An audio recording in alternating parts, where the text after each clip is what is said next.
How are you doing? I'm good. How are you? Yeah, been alright. Welcome. How's your week been? It's been alright. It's been alright. Oh, yeah. Yeah, well. To the inaugural episode. That is what you'd call it, yeah? Of WeMovieMoobs. Unreal now. Wow. Truly professional. Yeah, obviously. Very, very good setup we've got here.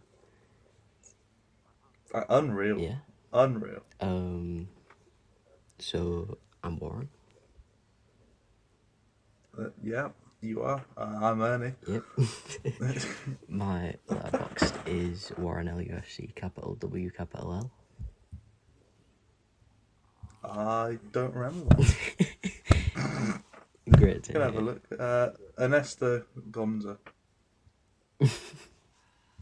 But very good, beautiful stuff. Yeah. Hello Buffalo. Why don't you go ahead? Ooh.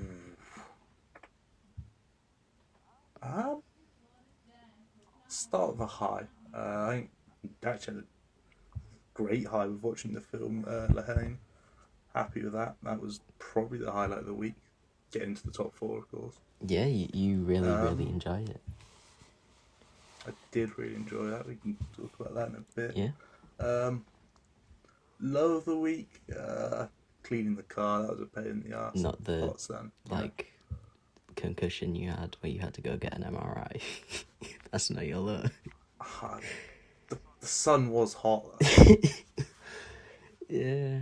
And I started Cookie Clicker in that time. That was an unreal choice. Yeah, I mean, Cookie Clicker is pretty good. I remember The pros weigh out the cons here. Easily. I remember playing Cookie Clicker in IT class. It was banging back at school. It yeah. was, yeah. What's your Lockdown Buffalo? school. Oh, lockdown school, yeah. That's a good shout. I used to just watch Netflix. Yeah, fair.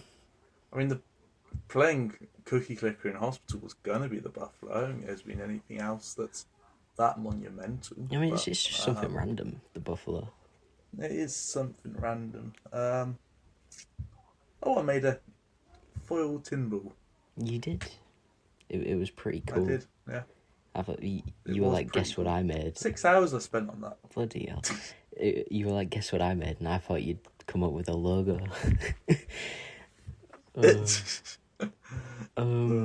Not that creative. I can whack a tin ball for about an hour or two.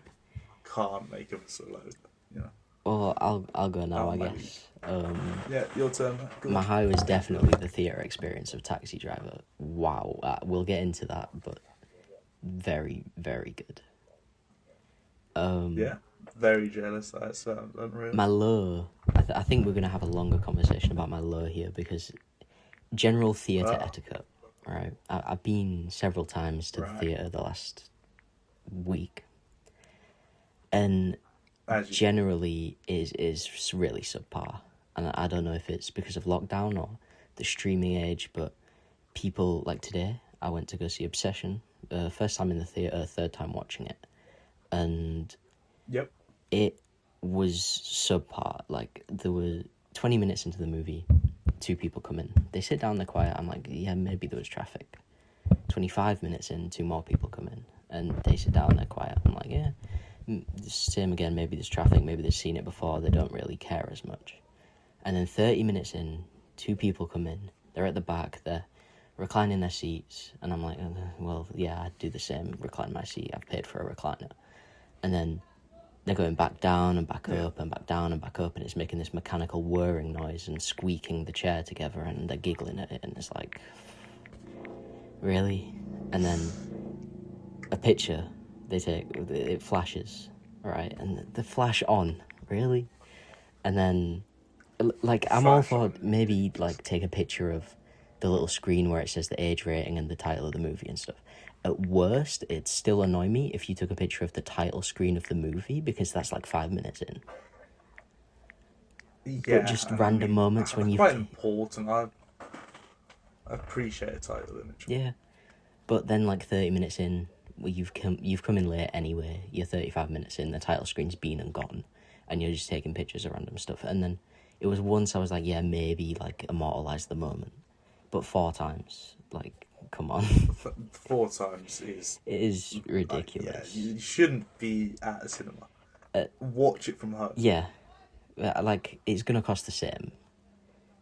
It's £17 to watch at home-ish, and it's like gonna be that much to watch it at cinema, probably a little. Or you just find a dodgy link. Yeah. Either way, you can watch it from home. And not annoy other unreal, people, and spend like you take can out a loan as to get many some popcorn. photos as you want. You can take screenshots if you want. Like you gotta like edit out the background. Just take a screenshot. Yeah. Don't go to a cinema and and do that. The worst part, I've already spoken to our friend Gino about this, is they then started laughing at the rape scene in the movie, which is spoilers for most of the movies we're going to talk about, by the way. But yeah, which is like, come on, it's just not really acceptable, is it? Not at all. No. Yeah. So that's my low. Theoretica is way down. But yeah, I mean that's something that's happened in recent years. I think. Yeah, I feel would like be attributed to it. 2016, when you went to the theatre, there wasn't that. Everyone was respectful. What was the last movie you watched in theatres? Could that...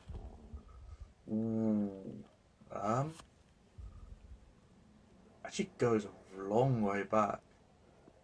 I think you should start going again. It's a valued experience. I mean, I should definitely go back again. I mean, there's reasons why I don't, but yeah, I think it's accessible here. There's a 20-minute bus journey, but so you don't remember the movie that you last saw? I actually don't know. It could be a Pixar. That's how long ago it possibly. I think one of the first I watched was a re-release of The Lion King for 30 years. Ooh. Yeah. One of the first. It wasn't the first. I think the first was A Monster in Paris. Oh yeah. Anyway, yeah, I do think it's down to the streaming age, being able to access like all these movies at home, and like do whatever you want at home, and also lockdown has like changed people's general like attitude towards public spaces, I think. Yeah, definitely. Which is sort of surprising. You'd have thought people would be more precarious, but they don't seem to care. Yeah. I'll tell you what the film was. Mm-hmm. It was Bob Marley's One Love. That was back in 2024. Jesus, 2 years. Yeah. The film was alright. You know. I think since getting this subscription, I've seen Supergirl, The Invite, The Looney Tunes, Taxi Driver, How to Make a Killing, and then Obsession today. We'll get into some of that. It was a lot of fun. With The Invite, was one of the best movies I've ever seen. I'd recommend it to anyone. Okay. And that's certainly something we can look at. I think my buffalo is starting playing a new game. I started playing Marvel Rivals. I'm not very good. It's interesting. There's a lot happening. I've not really been playing many of the games I usually do. So I thought I'd try it, and I'm enjoying it. It's different. Yeah, fair enough. It seems colourful, fun, you know. Fun's an interesting choice of words. We'll see, because we're gonna try it together. We will try it. What's your favourite movie? I know it, but like for the viewers. Okay. My number one go-to film would have to be Interstellar. I feel it's very rewatchable if you can appreciate everything, really. I think it's the way to put it. That's interesting. I wouldn't call it rewatchable. I'd have to. I think it's because it's 3 hours. There's 40 minutes of build-up that's like long. To me, it doesn't feel like a long film. It's one of those ones where it's got a long runtime, but you're into the action pretty early on, in my opinion. I mean, it builds up to it, but once you're in the action, everything's action. I mean, there's not a break from it. Yeah. It's my way. I mean, I'm not a also, there's a glaring issue because neither of us are huge Chalamet fans. Put it that way. We're gonna lose viewers before we've even done like 2 episodes. We don't like Chalamet that much. I love Marty Supreme. I think that's a brilliant movie. I think it's genuinely the best movie that's come out this year, theatrically in the UK at least. That's questionable. I mean, I'm not going to question it, but I just think he's so good at acting, and the casting of everyone is great. I love that movie. But my favourite movie of all time is Clerks. It is so homemade. It's like black and white. It's mainly dialogue, which I love, and it's just people hanging out and being vulgar. Yeah. It's like it's just perfect. It is me. very comfort. It feels like a conversation you make, but you're watching it. It is very. It's basic, but it's great. The second and third one aren't as good. You haven't watched either of those yet? Given them a chance yet? No, I'm not a huge fan of modern films. I have to say that is a surprise. Obviously, instead of being my number one, coming out in 2014, I would say. I will say the third one is. It's a lot like an homage to the first one, and unlike the second one, which is like an addition to it. It is an addition, but it's like at the same time you can tell it's meant to like be about how they made the movie. It's interesting. You'll have to watch the second and third one. The second one's really funny. It gets a bad rep, so does the third. Okay. But they're good. Yeah, I mean, it's something I would definitely give a go at some point, yeah. Yeah. What's your second favourite movie of all time? Well, this is the thing. It's literally been added 4 days to this list. 4 days ago to this list. La Haine. I'm a big fan. I think it's my first, second ever movie that's not in English. It's also not dubbed. So it was purely subtitles. Hard to find, I will say. It's also the second ever movie that you watched and just went, yeah, that's great, I'm putting it in my top 4. Ooh, I think Dogma. I'm pretty sure Dogma was after that. Oh, third, yeah. Damn. I mean, surely if you had Letterboxd and you just watched Interstellar, that would have been one as well. Yeah, 100%. There's no debate there. I'd already rewatched it about 4 or 5 times before it got Letterboxd at that point. Slightly new to this, you know. Yeah. We can talk La Haine now because we've got to La Haine in your top 4. So. Yeah.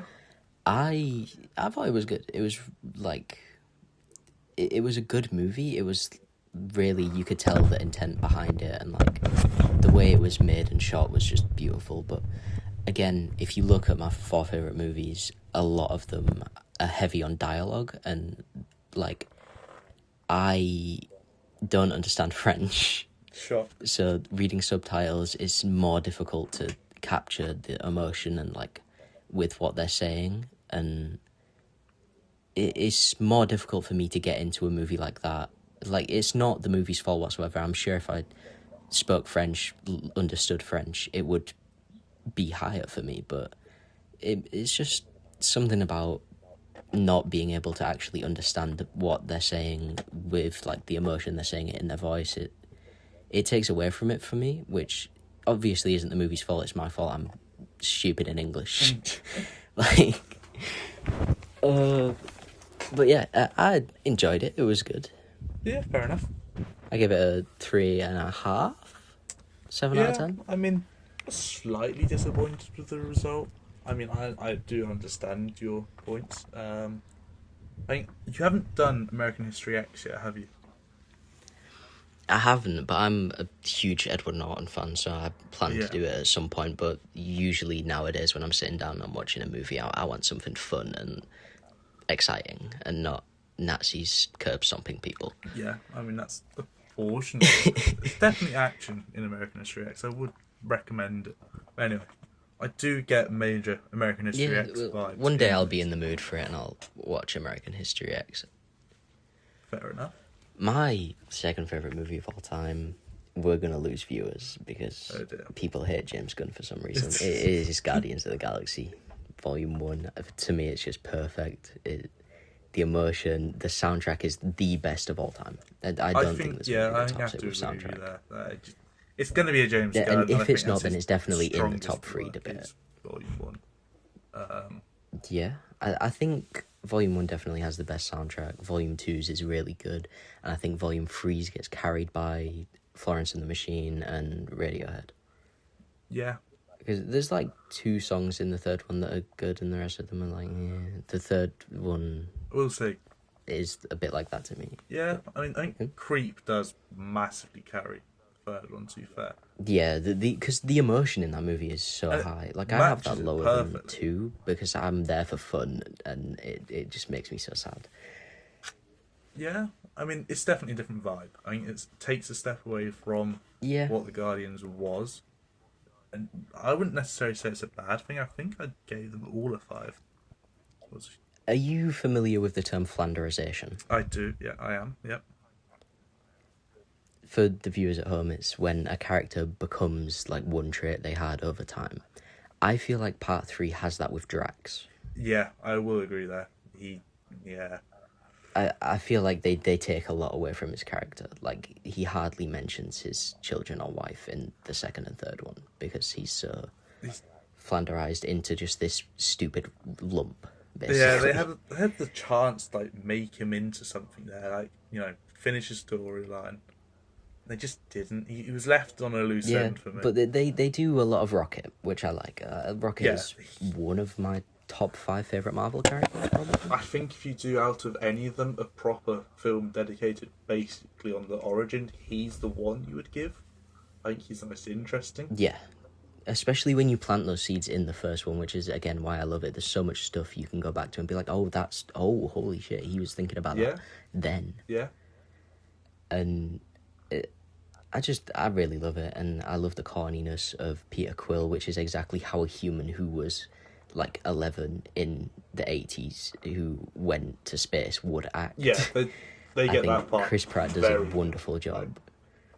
This is like Chris Pratt as soon as he gets to like prime Chris Pratt levels. Like, he's just done Parks and Rec, and he's like and you can tell he's got some Anna Farisism, and it's like really, I just really enjoy him in that one. I think he does get more Chris Pratt-ish towards the end. Like the next 2, he gets more.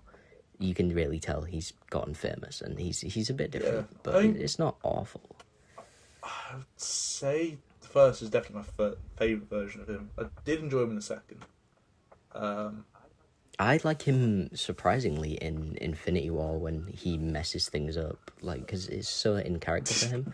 And just when you're watching the scene when he's like, he fucks things up because he attacks Thanos because he killed Gamora, and he's like, I just think back to that scene of him in the first one when they're out on the balcony at the place waiting for the person to come pick up the orb, and they're sat there and she's listening to his music, and it's just, it is a beautiful scene, and I just love that they can build the emotion like that and then have the joke, and then it not be like in Guardians 3 where it feels like the joke's taking away from the emotional moment, like when he's talking to the other Gamora, right? And on the like space helmets, and then they talk about stuff like really emotionally, and then they're like, oh, it's this button to do this and this button to do this, we all heard you. It just feels stupid to me. Like, that's a big problem with the third one I have, but I still 4.5 out of 5 is a brilliant movie. I'm a strong believer in Gamora should have remained dead. I think that character was sort of finished. I think he couldn't do both, which is what they did, in my opinion. I wasn't a fan of her being back, but not being Gamora as we've known. It's weird. I mean, it's a clever concept. I think that's the way of putting it. It's a nice way to work with Quill's emotions, but the emotions weren't the same from the first one anyway, so I think it hindered it.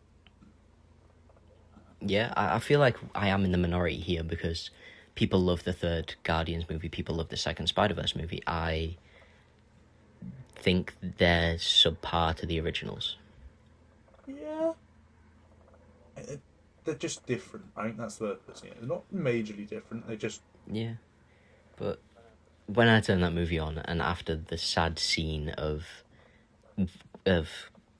I've forgotten Chris Pratt's name in the movie Peter, with his mum. I get welled up a bit, and then it goes to Planet Morag, and he's dancing to the music, and it's just gorgeous. And every single needle drop in that movie is perfect to me. Yeah, the music is the strongest part in my opinion, and that is classic James Gunn, isn't it? I do like the comedy as well, and I love Bradley Cooper. He's brilliant, and I'm not a huge Dave Bautista fan, and he's really good in it. And I'm not a huge Chris Pratt fan, and he's really good in it. Yeah. I mean, I also think it's like the best we've seen of Gamora in that movie. It's really, really good. That was the one. Yeah, and I like the vibe of them all hating each other, and I feel like that in the second one they do it differently, sort of, and it I don't know. And I like Groot being big. Yeah, fair enough. Also, props to Steve Agee, who did some of the mocap for Groot, as well as Sean Gunn and I believe Nathan Fillion even did some, and if not, he did like one of the. I think it was the guy Groot sticks his fingers up his nose and like makes the branches grow. Yeah, that was him. Steve Agee, very good. He's in a lot of James Gunn movies. He's in Peacemaker and Suicide Squad. He's good. He's a good actor, and I like that he does other stuff on set. Sean Gunn, obviously, very good. He plays so many people in so many things. Yeah, big fan of him. Yeah, I'm a big fan of all the actors that. Oh, there's someone who we haven't mentioned. Jesus Christ, Yondu is one of the best characters in Marvel. Yeah. The second one, I cry every time he dies. That was just beautiful, wasn't it? I mean... Yeah, and the Christmas special is great, because Kraglin, and with the fin and the arrow, it's just... I really love Michael Rooker. I think he throws himself into every role, and he's great. Yeah? Write your third favourite movie of all time. Well, yeah, we're taking a leap back to the first, basically. It's Project Hail Mary. Recent film. Came out a few months. It was really good. I gave it 5 stars. Yeah, I mean, that's just very rewatchable. I think I've rewatched it 4 times since then already. I've watched it twice, and I'm going on Tuesday to watch it in theatres. Fair enough. I mean, I've not been a huge fan of Ryan Gosling in the past. However, I think he is perfect in the role. I often rate his so-called good movies lower than other people do. Wasn't a huge fan of The Nice Guys. Wasn't a big fan of La La Land. I think they're both quite overrated, but I've really enjoyed Project Hail Mary. I think, what's his name? James Ortiz, who does Rocky. Yeah. Really good. That was perfect casting there. Like, it's, do you know the story of how he got... He's the puppeteer, and he was doing the standby voice just until they found someone. And it was kind of like with Edna Mode in The Incredibles, where they were just doing a standby voice. It was like the director, and then all of a sudden no one else seems right because that voice is just so good for them. Yep. Yeah, I mean, that was just great. Brilliant. Perfect. Came up really well, actually. I'm a big fan of the character Carl. I think he was good. Would like to see more of him. I think if we had seen parts of him when they did the or not flashbacks, I guess. Yeah, going back to Earth. I do think the weird, like, sort of romantic vibe between Ryan Gosling's character and the woman who sends him to space. That was.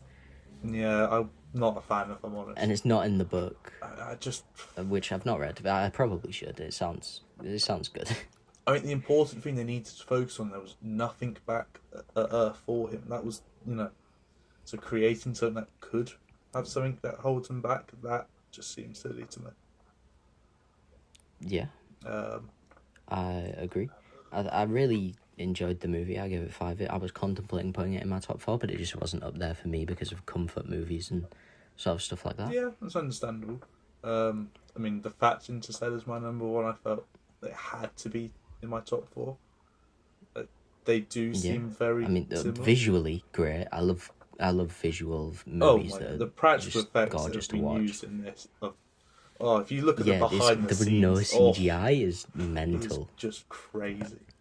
It's crazy, really, really insane. Like that takes up to a next level for me. That's part of the reason it's there. Especially the astrophage scene. Oh, what a scene! Yeah, and it's funny. Yeah, Which is big. I watched How to Make a Killing recently, and if it was funny, it would have elevated it to like a 4 stars. okay.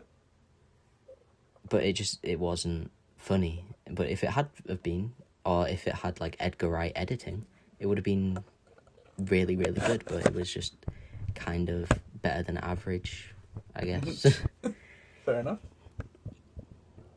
My third favourite movie of all time is Spider-Man Into the Spider-Verse.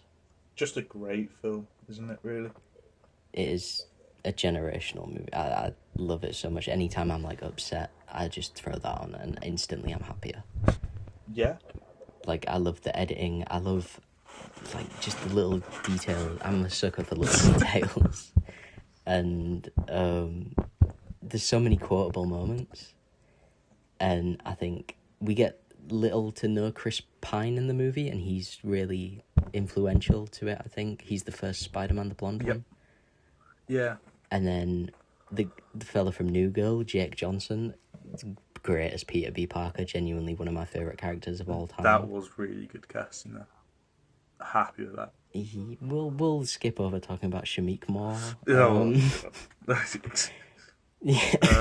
Steinfeld, she was good as Gwen.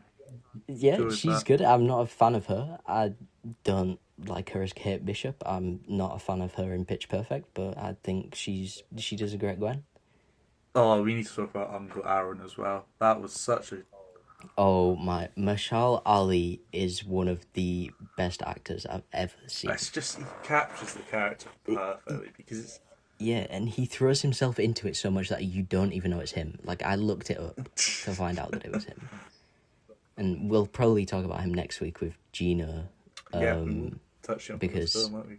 he's in the Green Book. Oh, the Green Book. And we're gonna watch this movie. I might get Green Book done before supposedly. We're gonna try convince him. Yeah, we can talk about that. I've watched it a few times, twice actually. I watched it with CJ. If she fell asleep. I really like it. A lot of people say it's a white savior story, and I know I'm probably not the person to talk about this. I'm a straight white man, but I don't see it as that. I see it as them helping each other, and you'll sort of get where they're coming from when they say that when you watch it, but I don't think that was the intent at all. Okay. No, I'll definitely give it a go. Also, is it Vincent D'Onofrio? I don't think it is. The actor who plays the Italian fella is absolutely amazing. And Mashal Ali. They both throw themselves into the performance. It's brilliant. That's good. Yeah. It's Viggo Mortensen Ooh. from Lord of the Rings. He's the king. Does sound like a good watch. Yeah, we'll have to do that. Yeah, it is. It's a heartwarming movie. It's like Pursuit of Happiness-ish. Alright. Yeah, okay. Anyway, back to the character of Uncle Aaron for a moment. I think the emotion the character captures, like... it was just brilliant, wasn't it, really? You know? Yeah, I really, really like the theme that they have for him. Yeah. I think that's great. The composition of that is amazing. It's like... And the same in the second one with Spider-Man 2099. Yeah, that was just really great. Good. Yeah, and the moments that he does with Shamik Moore, it's like with the hair and everything. Oh, it's just great. Yeah, they're sort of bouncing off of each other there. It does fill me with disappointment that unfortunately we're not going to get Donald Glover as the Prowler anytime soon because he's obviously recovering from a stroke. Yeah. And he's not doing as much as he would like to, and he's moving on from acting, I think, at the moment, something like that. But yeah, he's enjoyable as Aaron Davis. Yeah. I enjoy so much of this movie that it's hard to quite quantify. We'll talk about it more next week, but one of my favourite parts is that it's Officer Morales, isn't it? Or Jefferson? Yes, Jefferson Davis, I think. Yes. So he kind of changes his last name to Jefferson Davis. By the way, Brian Tyree Henry, so good. And also the woman, she's from Dexter. She plays Rio Morales. I like the fact that he changed his last name to distance himself from his brother, who's a criminal, and he's a police officer, obviously. Yeah, that's a nice touch. Yeah. Yeah, and a big reason of why I like this movie so much more than the second one is Peter Parker, John Mulaney. What an actual man. Like, he's so comedic and funny. And then, obviously, I'm a huge Nick Cage fan. Of course. He's great as Spider-Noir. His Amazon series is amazing. You should definitely watch it. It just got nominated for 11 Emmys. Oh, my. Wow. Yeah, we will be doing that one, I guess. It's brilliant. Definitely watch it in black and white first. Me and CJ are going to rewatch it in colour. Yeah. But yeah, Nick Cage is brilliant. I love Nick Cage. He's genuinely probably one of my all-time favourite actors. Yeah. And then Penny Parker is just so cool. Like, the robot, spider, everything is awesome. And then obviously Gwen, awesome. Like, they touched down that more in the second one. Yeah. But she's just great. Big fan of the first. All those Not characters a together. huge fan of Gwen in the second, I have to say. Why? I don't know. It's a moodier side to the whole film. Because she's kind of two-timing? Sort of. I think it does what Guardians does in the third, where everything becomes moodier again. There's not the same connection. I actually have with the second one, I'm not a fan of movie endings that end and you don't really know what's going on until you watch the next one, especially when you have to wait 6 years for it. Yeah. I think what they should have done is released a short 40-minute movie from the start of that movie to when they go into the spider place with all of the spider people, just the beginning of that. And I think that would have been easy box office cash grab. Then do a third part that is 3.5 hours long. It's the back end of the second movie and the full third movie. I do think that would be good. I think also Beyond the Spider-Verse, if it's really good, it will definitely elevate the second one for me. Yeah. And it has potential to be the best trilogy of all time in my eyes. It's a claim. It's not. I could see it. I could see it definitely. I get what you're saying about the second one. It's just the first one's so good for me, and people love the second one. As a comparison, you got Harry Potter and Deathly Hallows. I'm not a fan of the first Deathly Hallows. Second one is probably a top 3 Harry Potter film. Yeah, isn't that a lot of people hate the second one though, or is it the first one? A lot of people hate one of them because they go different from the book, very different. I mean, it's all a bit different. The book is far superior. Yeah, Don't the watch Neville the film. stuff. Just do the books. Yeah, and also buy them secondhand so you're not supporting. Oh, parents will probably have a book somewhere. I think we've got first editions downstairs. Yeah, I've got the drawer of them somewhere. Oh. Yeah, we've got a lot of Stephen King's as well. Oh yeah. Yeah. I think there's higher highs in the two Spider-Verse movies than there is in. No, there isn't higher highs than in some of the Christopher Nolan Batman movies, but there's not as low lows as there is in some of those movies, which I think puts it above it. Okay. For me, because some of the low, the people love Batman Begins. I think it's the weakest one. Ooh. I think it's boring. It is boring. Yeah. fair. And Liam Neeson's just not Ra's al Ghul for me, and like he's not ethnic enough at all. He's a good actor. He does a good job. I just think he should stick to comedy, really. Yeah. But I mean, just to put it out there, we're not professionals.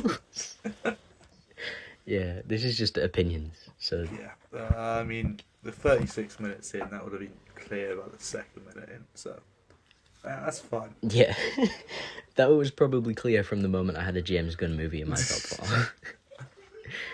4. He sounds very hated in this community. I'm surprised. He is. He's very hated. A lot of Snyder fans hate him. A lot of general moviegoers hate him because apparently he does the same thing over and over again, which I just don't think is true at all. I don't see that. Like, I feel like people who say that, like, obviously you understand James Gunn to a level, but you've not watched The Belko Experiment, which was directed not a lot, but like quite a bit by him, and then taken over and done. You can really tell which bits are James Gunn and which bits aren't. Yeah, right. And it's a brilliant movie. You should definitely give The Belko Experiment a watch. It's a 5-star horror movie for me. It's up there with Cabin in the Woods. Ooh. And it has a better ending. Like a much better, more satisfying. Actually not more satisfying. I just remembered something. It sets up a sequel that never happened. Oh my god. Jeez. I mean, Cabin in the Woods can't have a sequel, but it could definitely have an animated show. I'm sticking by that. It would be so fun in the style of like Inside Job, where it's like the workers and stuff. And I just want to see the zoology department. I love Cabin in the Woods. I could talk about that for hours. There's so many cool little It things. is a great film. I mean, I especially love the 2 actors of The Office Workers. Yeah, they were good. I'm not a fan of Get Out. He was a highlight in it. I'm not. Like, obviously, Lakeith Stansfield does a great job. The main actor does a great job, but a lot of people love it. Everyone I know doesn't really enjoy it to that level. Like, I give it a 2.5, I think. Okay. Gino gave it similar, CJ gave it similar, but Like-minded people. to me, he's really funny in that. He's like, I would have voted for Obama a 3rd time if I could have. It's great. Yeah, we've touched on a lot. Let's probably finish the top 4s with our 4ths. Our 4ths, yeah. I mean, I am incredibly professional when it comes to films. That needs to be noted. My taste is unreal. Like, there's no one comes close. I'm unique. And because of that, I've got Dogma in my 4th. Look. Dogma is a great movie. Kevin Smith is generational. I think he's one of the best directors of all time. Yeah. I mean, just the world building around all his... yeah. Anyway. Most important. Yeah, just all of them being connected makes me happy. The Jesus meme, great. Chris Rock's great. This is great actors. Ben Affleck and Matt Damon is always fun to see. I think that's safe to say. Oh yeah, I mean they're probably the best duo in like. Ooh, Ben Stiller and Owen Wilson. Ooh yeah, I'll give. I don't know. Do I give them that? I kind of prefer Ben and Matt. That being said, Dogma is in my 4th, so maybe that might be biased. You should watch The Rip on Netflix. Genuinely really good movie. I give it like a 4.5 or something. It's Ben Affleck, Matt Damon, Stephen Wynn, who I'm a huge fan of, and it's like a really tense movie. It's like a safety, but it's not a safety, I don't think. It's great. It's really good watch, really tense. Yeah, really fair enough. You're trying to figure out what's going on. And there's Affleck Damon. They have great chemistry. The Departed as well, great Matt Damon movie. I don't know if Ben Affleck's in that. I don't think he is, actually, but Matt Damon is brilliant in that. Yeah, I just the one, but speaking of, we did final two thing on Dogma, Scorseses. Jay and Silent Bob. I did too, That's all I'm saying. Jay and Silent Bob. Wow. Look, let me finish my top 4 first. We'll get on to the... Yeah, brilliant. Right, my 4th... Yep. Yeah. Yeah. Yep. They're great.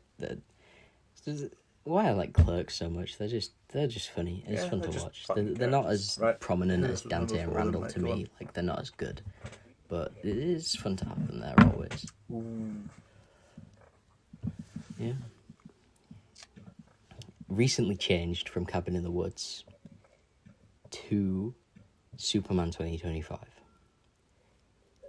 There's a lot of hate around this movie. It flopped at the box office mainly because of, like, there was certain things, there's, like, elements to it that I don't really care about the box office, but really good movie to me. The world building is great.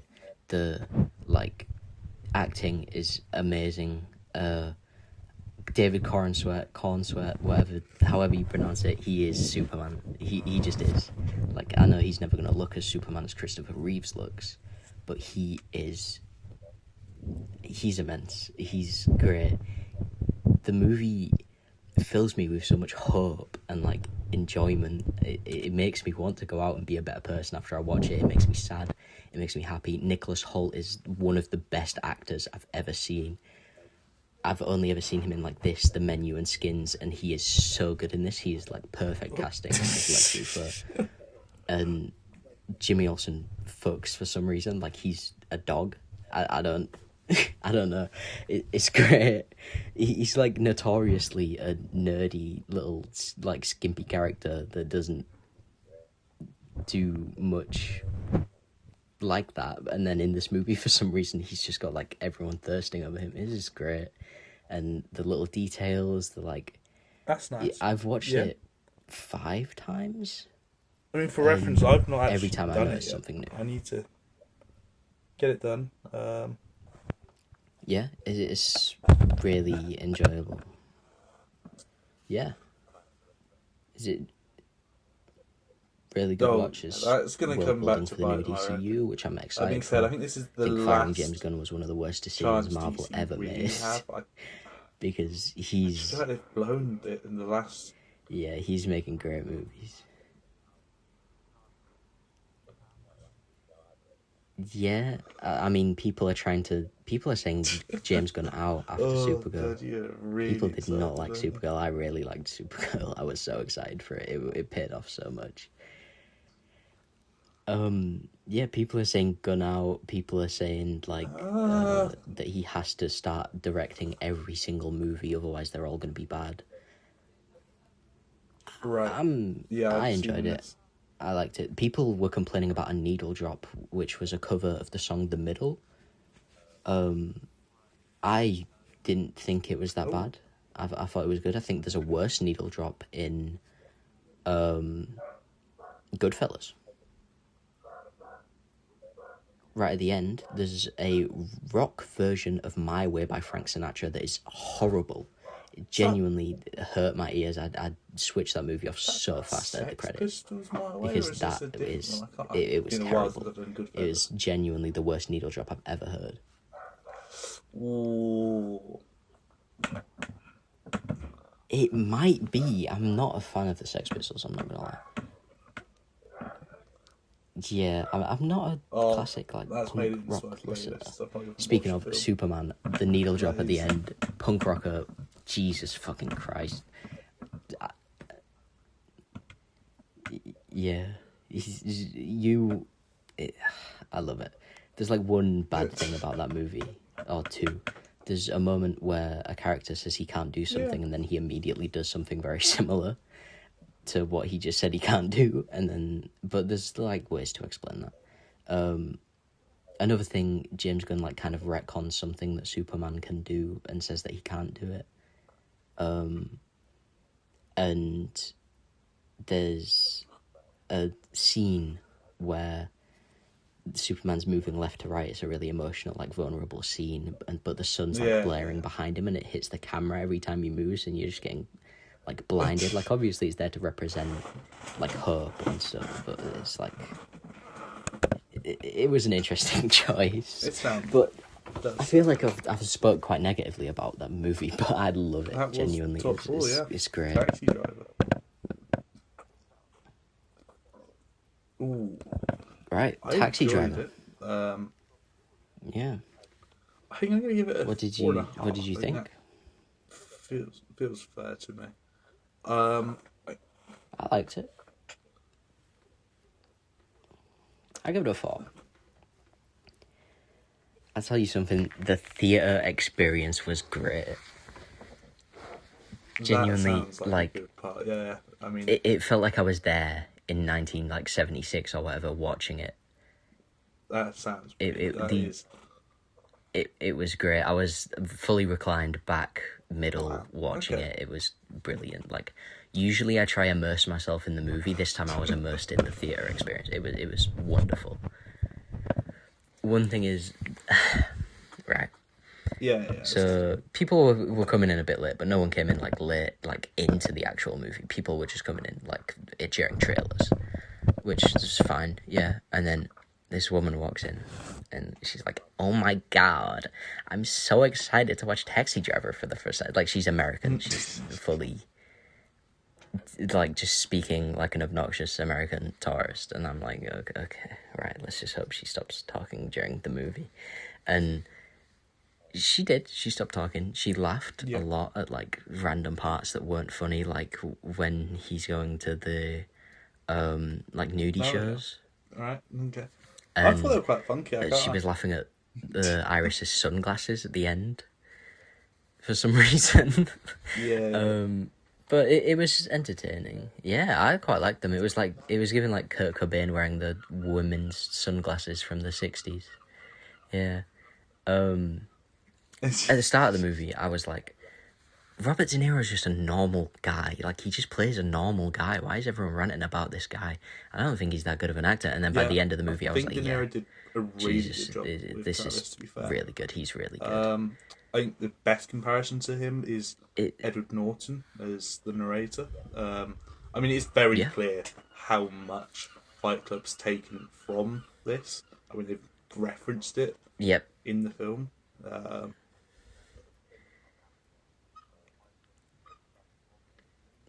Yeah. Another thing I'd like to say is Quentin Tarantino loves this movie.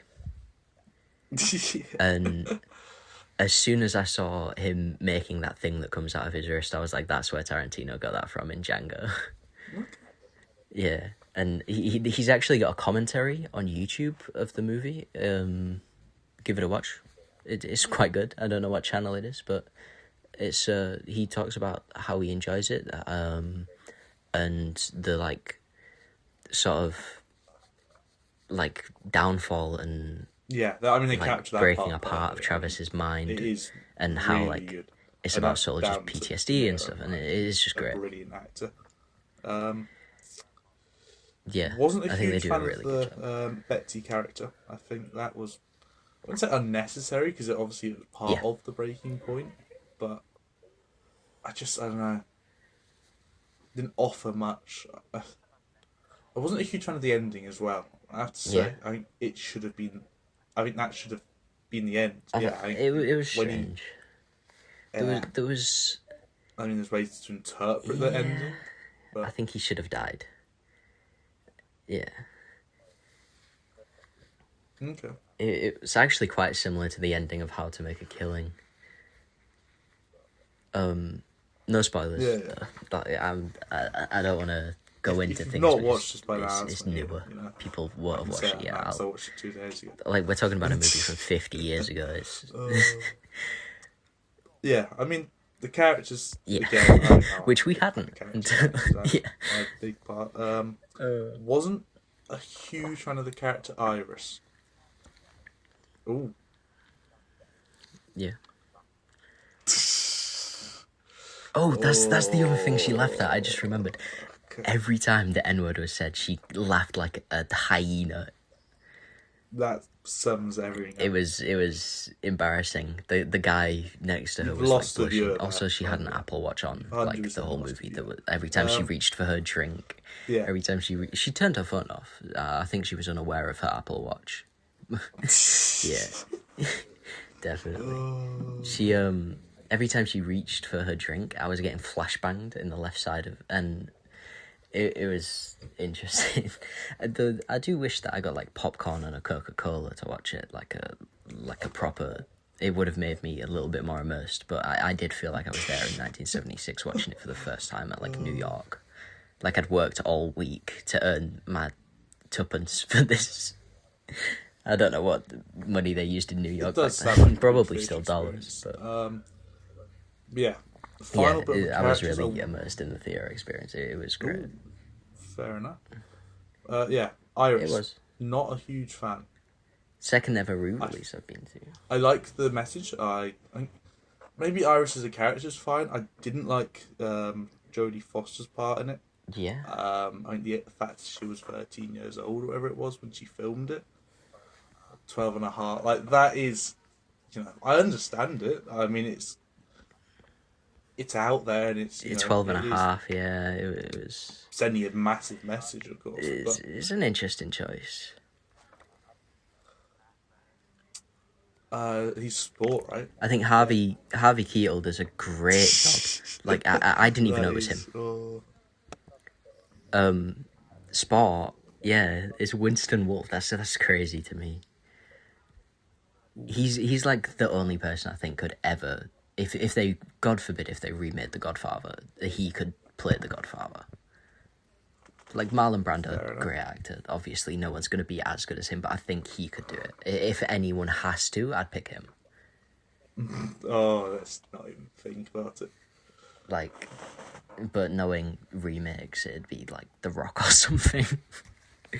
Remakes are horrible and awful. There's like so many things that I would just love them never to remake or touch or like besmirch ever.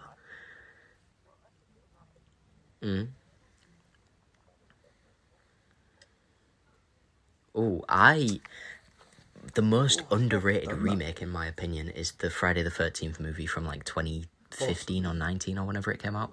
It's really good. It was on Netflix for a while. Right, yeah. It's an overhated movie. It's really like classic Friday the 13th Part 2-ish.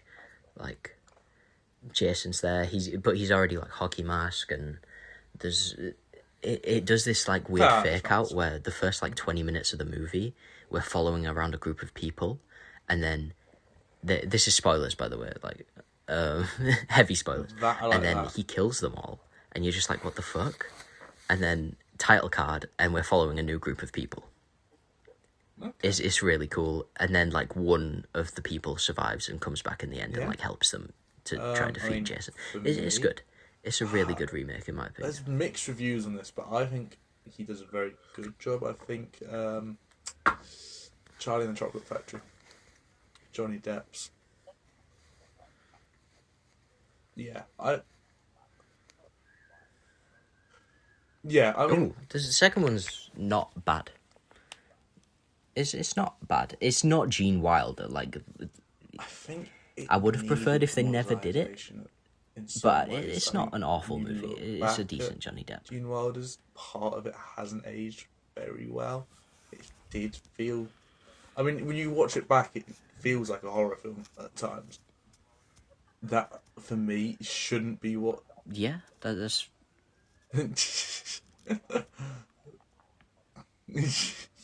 Yeah. It's like the opposite of Jurassic Park, where it was a horror movie when it came out, and then you watch it back and it's like a comedy. It's not the same vibe. I think the second possibly gets the books better.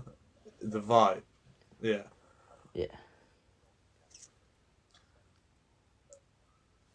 The vibe of the book better. That's an interesting take. I have read the book a long time ago, when I was like 8, but it's interesting take. I do think Augustus Gloop is a lot better in that one, and I think most of the kids are better. I don't think Charlie's better. I think Gene Wilder as fair enough. I think they go Willy Wonka is better than Johnny Depp as well. But I just love Gene Wilder. I think he's an amazing actor, and I can't wait for his biopic. Yeah. I mean, there's one thing that they both have in common, which is that they're so much fucking better than Timothée Chalamet. Well, I don't know why they had to do it again. Yeah. Just to make it clear, it's not because of the STDs. I don't care about that whatsoever. I do care that he's spreading it without knowing, allegedly, so I've heard. But what I just don't like him as an actor. I think he's quite naff in most things, other than like Marty Supreme. Like, I had to turn buttons and all off. It was so boring. He was so drab. I mean, in my opinion, I didn't know about the STD stuff. If I'm honest, I just think he's a bit of a shit actor. If I'm honest, I don't like his personality.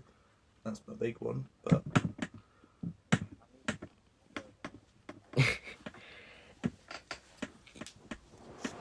yeah.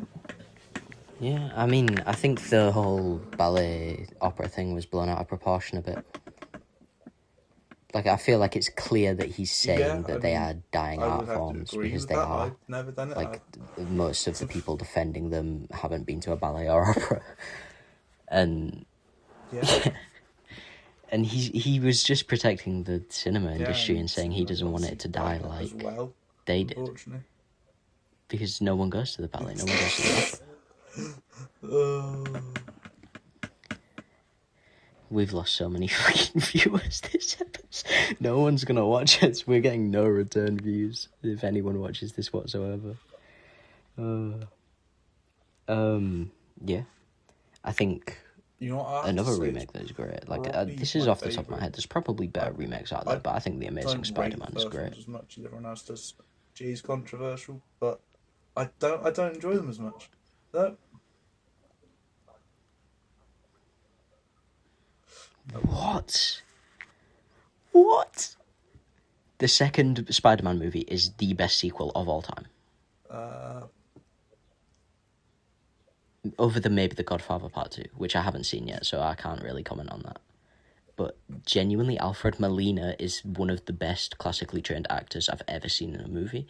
I think the emotion in it is great. I think Willem Dafoe in the first one is amazing. I think James Franco, despite being a little bit of a strange person, is great in all three of those movies.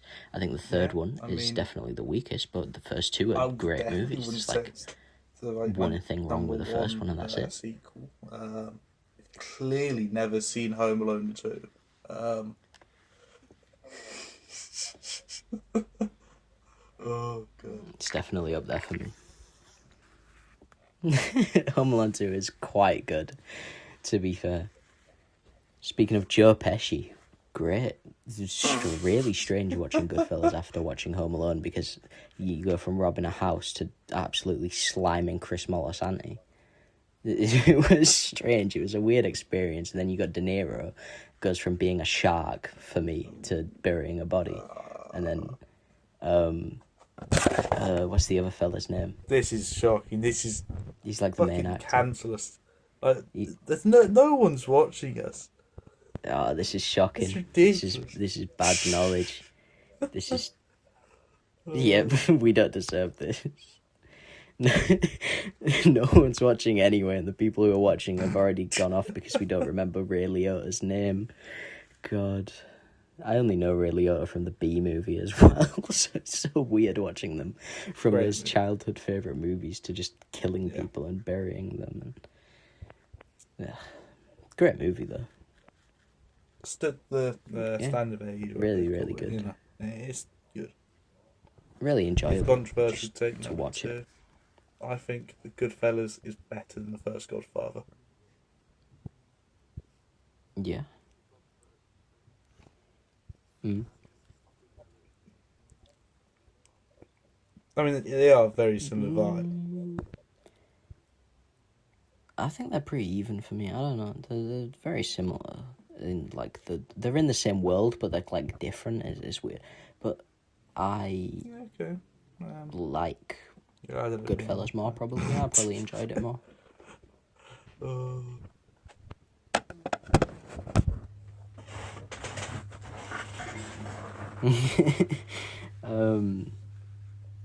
Yeah, I think we should do the top 3 comic book castings of all time now. So we can't name the same. You'll go first. We can't do the same actor or character. Well, we can do the same actor, but not character.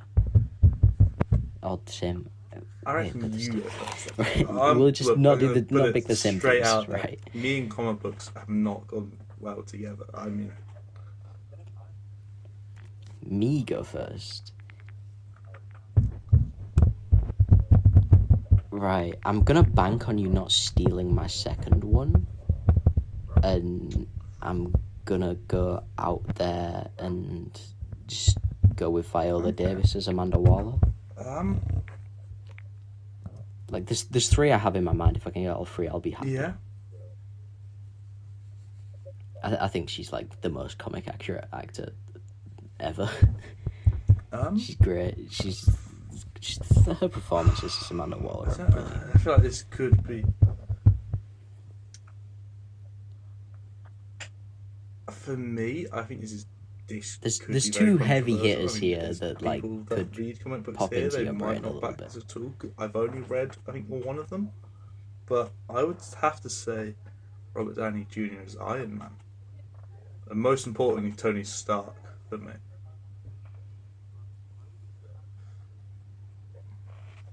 Yeah, he would have been my next pick. I mean, is that the best comeback in acting careers ever? He's great. He's genuinely probably the best casting of all time. Yeah. Probably. I mean, what a character. I mean, I don't see anyone doing more. Like to go from yeah. Yeah, he's great. I'm gonna take J. Jonah Jameson as my second pick. Okay. Because I think there's like one other person who could do that. Disagree with it. Yeah, fair. I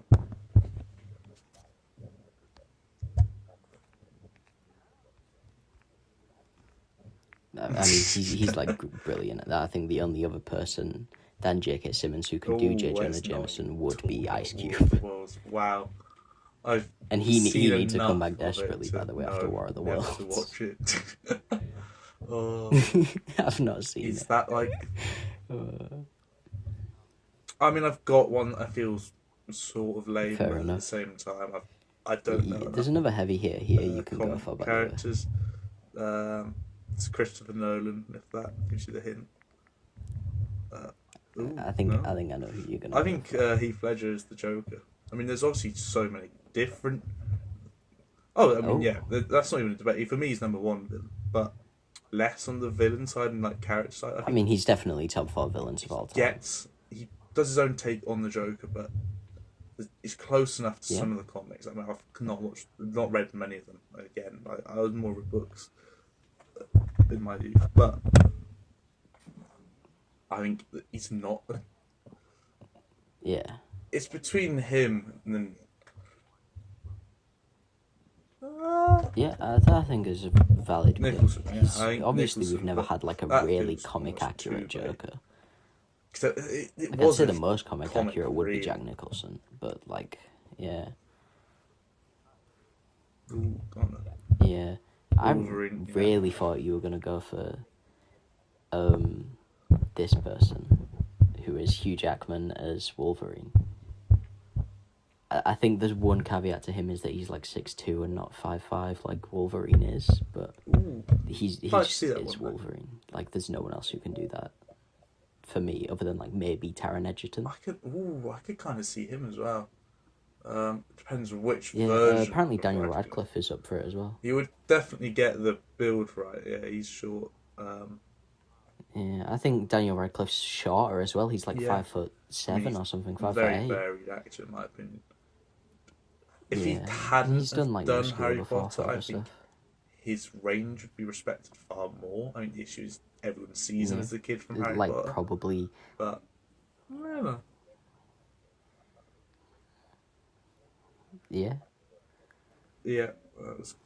Yeah. I mean, his range is kind of crazy. I've never seen Swiss Army Man, but apparently really good. Apparently he's great, and Paul Dano's great. Because you have taken my third. It was going to be Wolverine. I mean, on par with Wolverine, you could say. I mean, moving on from the film, I would have to say Reynolds as Deadpool, and I don't like. I mean, if you Reynolds took very Wolverine, much. I don't know who I would have gone. Probably He like feels like a comic book character brought to life more than any of the others, in my opinion.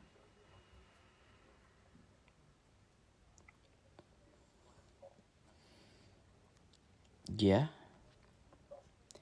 I mean, The original, if I right? could Okay. pick a fourth, it would be Mr. Fantastic from the original Fantastic Four movies, Yeah. because he's like straight off of a Jack Kirby comic page. He's great.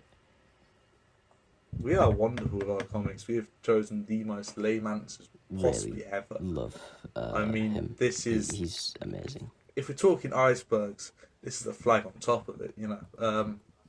But Yeah, probably. Well, this is what we've got to... this is what we're working with. We're no professionals. That's the way of putting it. You know? This is really like surface level commentary. Yeah? Ooh. Right. Agree with this. Okay. We've got to think of a game. Hit me with it. Let's do agree or disagree.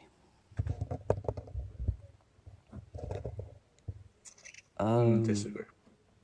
Agree or disagree.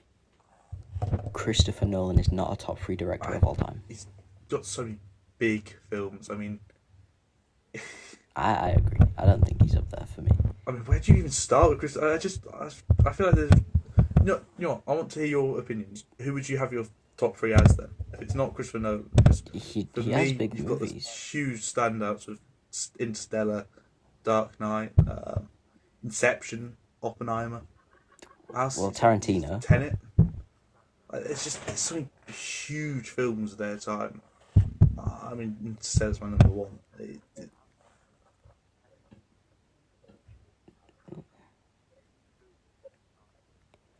Yeah, they're huge movies like for currently, like nowadays. But he's probably you got to number 1, think yeah. like I'm not gonna Spielberg, argue with that. definitely like number 1, right?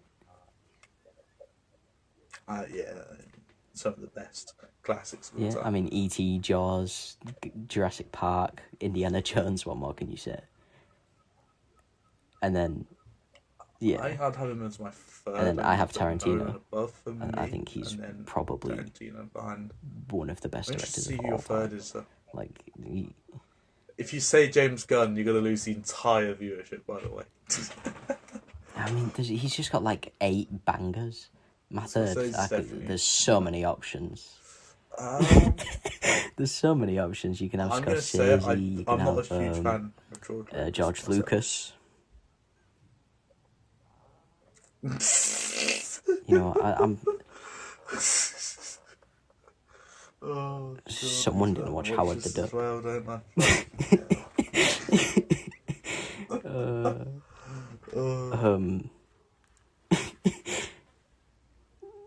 It's not a great movie, but I liked it a lot. It's not going to be James Gunn. I'm gonna say it. I'm just gonna put it out there. We're That's gonna gonna lose happen, everyone watching, and this is probably what I'm gonna be known for if we go famous. Which, like, obviously we're not gonna, but if we go famous, I'm gonna get known for this. I put Jon Favreau above Do you want to go into Christopher some Nolan. details? Do you want to give a reason? Yeah, you heard me. Yeah.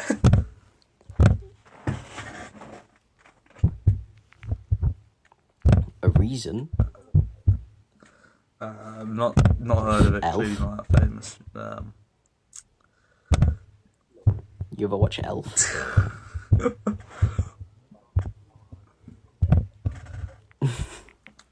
Laser beam reference in the first episode is crazy. This is what we Iron said Man, about, Iron Man 2. Nolan though, right? These are modern The films. Mandalorian and Grogu wasn't great, but it was fun. Iron Man is an unreal film. It might be. You might have won. All right, mate. This Cowboys is versus just aliens. cool. And you do Friends. Okay, Yeah. I realise how stupid I sound now. I know he's in it, but did he? I feel like he directed it, didn't he?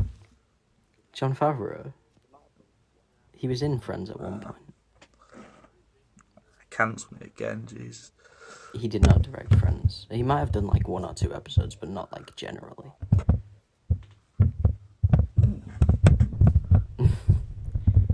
I feel like an underrated sleeper pick here. Mark Webb is a great director.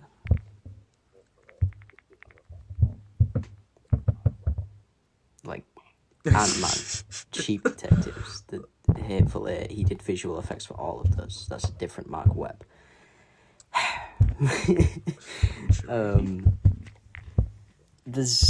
I think David Fincher probably goes above Nolan for me. You've got some brilliant films. You got Seven as well. Yeah. Not done. You got Fight Club. You got The Social Network. I think they're both really, really good. I think Edgar Wright definitely goes above Nolan for me. Shaun of the Dead is like one of my favorite movies of all time. Baby Driver is immensely good. Oh yeah, it's sort of like, cheating because it's like the whole film is the music. Top 10 soundtracks of all time. I think Wes Anderson definitely goes. Well, you got Scott Pilgrim versus the World as well, which is great soundtrack. You got The Running Man, which was really, really good.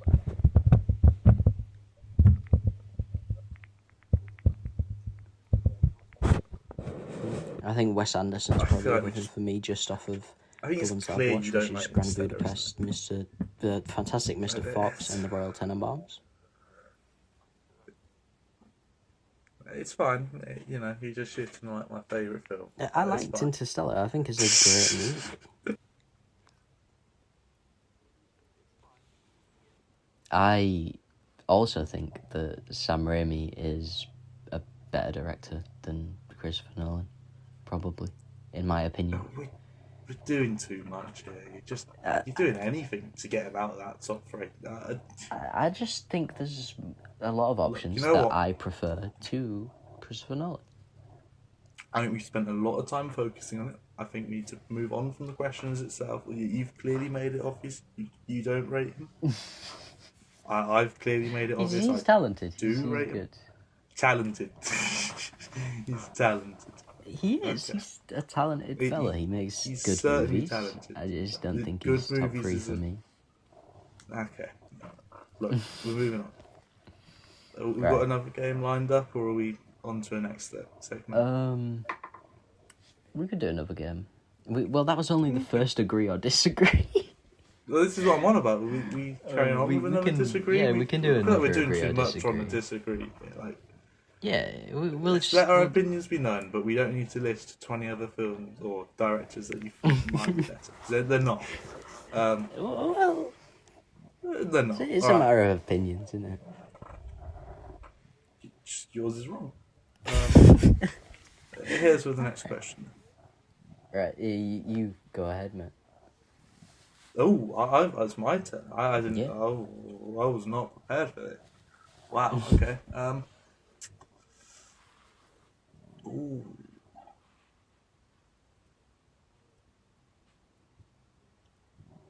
I think. Agree or disagree? The MCU is overhyped.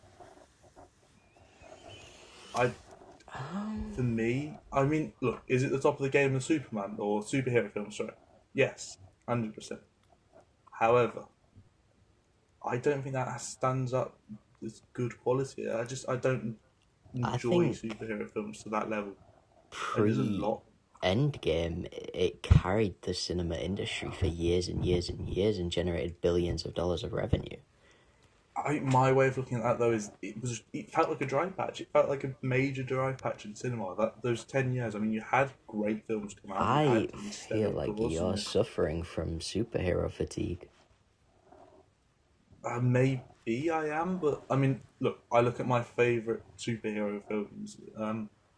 Top of the list is Joker, Batman, Rise, all the. Sorry, Dark Knight, like going back. The Joaquin Phoenix one. I rated it. Look, second one, don't. I thought the first was alright. I like it. The second one was one of the worst movies I've ever watched. Yeah, I know you like a mental story, getting inside someone's brain. that part Is it a terrible opinion? 100%. I mean, that's not cool. I mean, people like the movie, but the people who like the movie are incels who like relate to the Joker. Usually. Oh fuck! Yeah. Okay, we've got no listeners. I feel like we've gone too out there with our personalities this episode. We should have been mundane. Yeah. I've shot on one of the best directors of our generation and said that Jon Favreau's better. Steam shit on him. Like, this is awful. I'm offended. I'm genuinely. I've proclaimed that I love 2 James Gunn movies and then said that Christopher Nolan's overrated and Jon Favreau's better. I think I've said MCU's overrated. Like, this is not good. Yeah, this is not. We're not gonna have any. Well, technically, I've not actually said agree or disagree. I don't think. I definitely disagree. I think I'm not saying it's bad. I'm not saying it's bad at all. I mean, they're very, very watchable. I think there's a point where it gets to being overhyped, where like. I mean, after Endgame, it's slop. I've not bothered with it again. There's 2 great movies after Endgame, 2 of the best. Guardians of the Galaxy Volume 3. Oh yeah. Spider-Man No Way Home. It's Spider-Man No Way Home. Genuinely, it still got $1 billion in box office revenue. It brought all 3 Spider-Mans together. I think, yeah, but that's to me. That's the fact. That's the only reason it was so successful and is viewed because so of the high, conspiracy around it. Back. but they didn't know. No one knew. Yeah, well, we yes, did I know. know, but It's we brilliant know, marketing, and it is a great thing. I mean, the leaks, I think, were they leaked? Possibly not. I mean, it's a very clever marketing. Yeah, Sony do this all the time. They leak their own trailers 3 days before they come out. But it's great because it builds hype. But yeah, that's its bad thing. It's a one-trick pony. I feel like that. You can't tell me you didn't watch that movie, see Andrew Garfield save Zendaya, and look at him in his eyes and think that is so fucking sad. I find many films sad. You know, it doesn't mean the Gwen, and he was so sad, and all the Spider-Men connecting, Look, and them not working well at once. I'm seeing so many 5 stars for that film, where for me it's sitting around a 3.5, pushing maybe. That's despicable.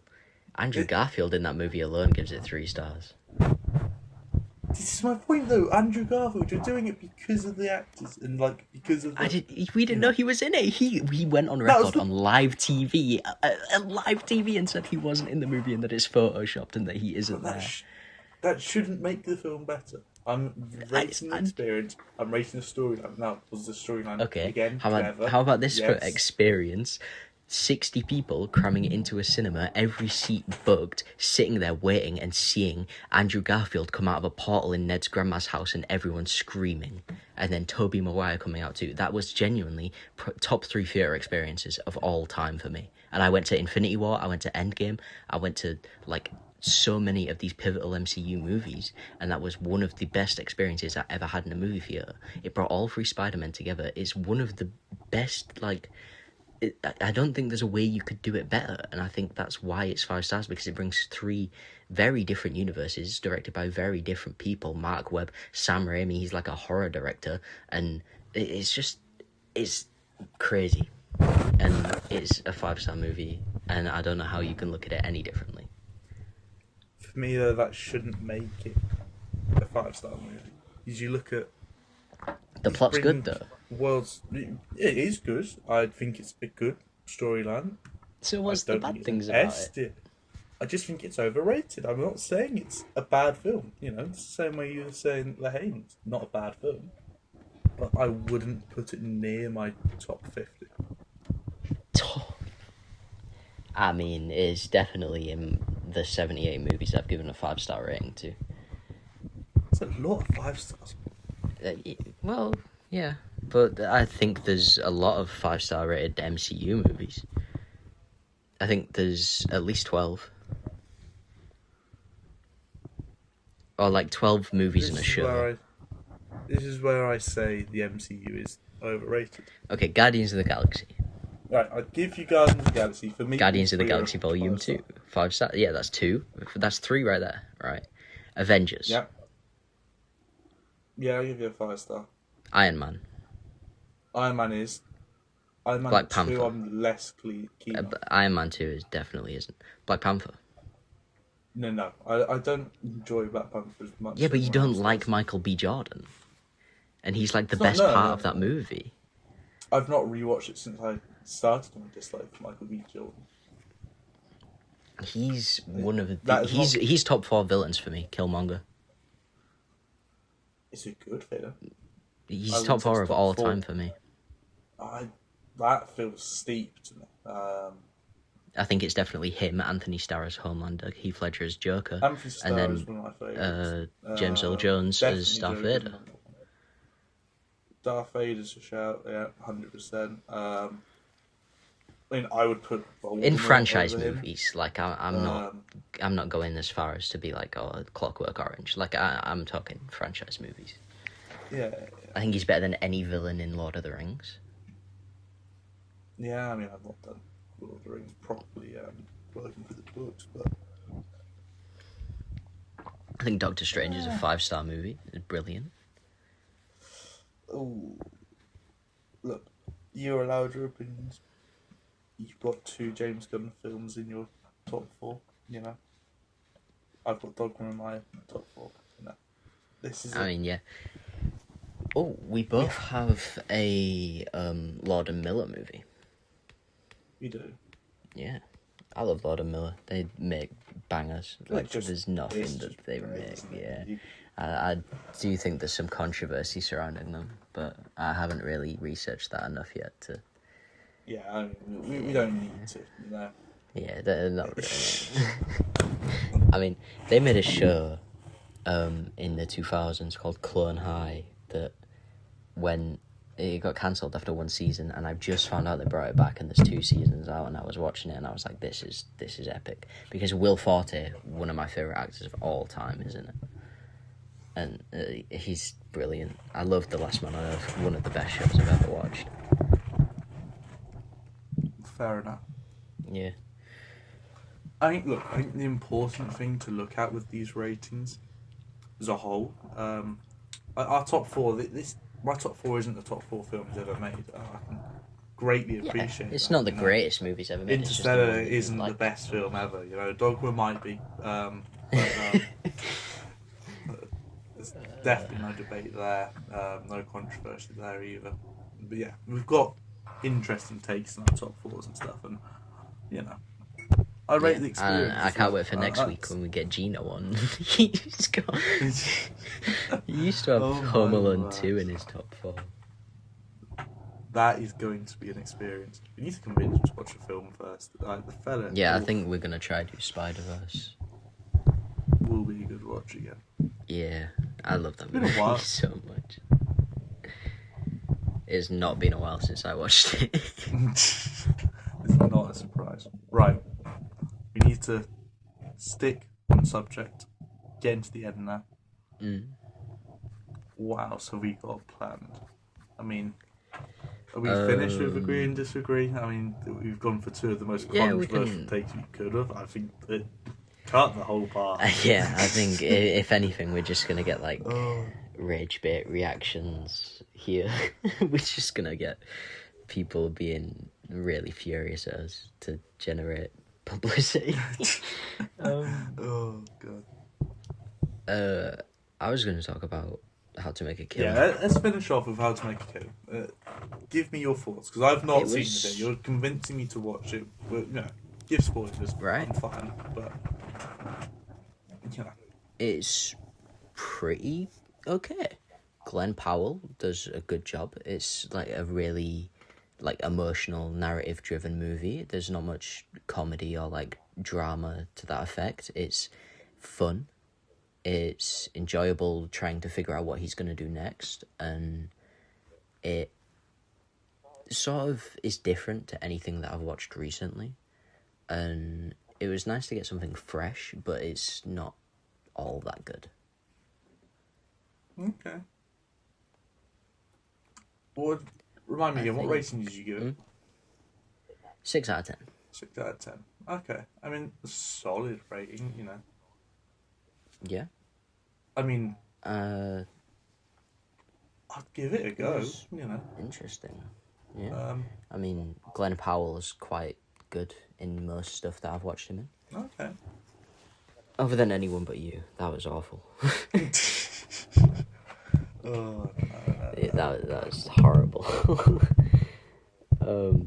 In the wise words of one of my friends, it felt like an advert for Sydney Sweeney's tits. that's a nice... That's a Kellen way of Smedley quote. summing it up. I can't remember what I've actually seen him in. I think he's in the new Twisters film, isn't he? I've not seen Twisters. Ooh, would I say I recommend it? No, it's an experience. I mean, is it as good as the I original? saw a Absolutely. trailer. Oh, go on. I saw a trailer today for The Fall 2.